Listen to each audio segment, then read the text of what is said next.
روزے کی حالت میں وضو اور غسل کرنے کا صحیح طریقہ۔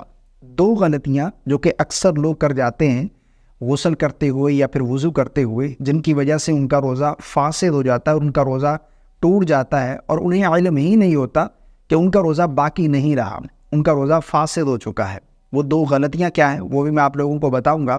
سب سے پہلے یہ جان لیجئے کہ غسل کرنے کا صحیح سنت طریقہ کیا ہے، ٹھیک ہے نا۔ اس کے بعد پھر میں آپ لوگوں کو بتاؤں گا کہ دو غلطیاں جو کہ اکثر لوگ کرتے ہیں، تاکہ وہ آپ کو مسئلہ صحیح سے سمجھ آ جائے۔ دیکھیں، غسل کرنے کا صحیح سنت طریقہ یہ ہے کہ سب سے پہلے آپ دونوں ہاتھ دھوئیں اچھے طریقے سے۔ اس کے بعد شرمگاہ اور شرمگاہ کے ارد گرد جہاں پر بھی نجاست لگی ہے، جسم کے جس حصے پر نجاست لگی ہے، اس نجاست کو دور کریں۔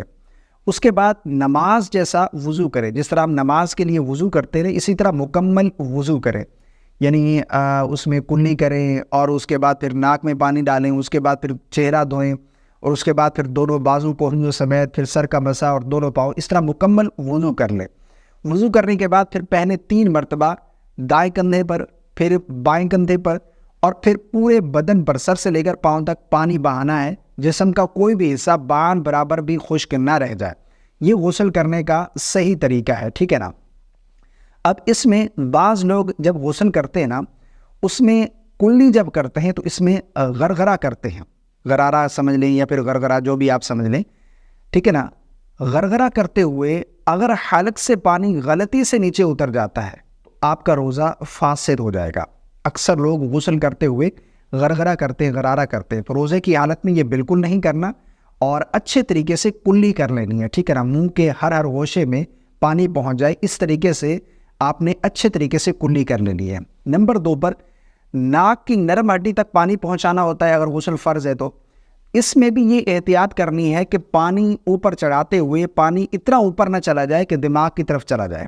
اگر اس طرح غلطی سے بھی ہو گیا تو بھی آپ کا روزہ فاسد ہو جائے گا، روزہ ٹوٹ جائے گا۔ اور وضو میں بھی جب ہم کلی کریں یا ناک میں پانی ڈالیں تو یہ 2 احتیاط ضرور کرنی ہے، ٹھیک ہے نا۔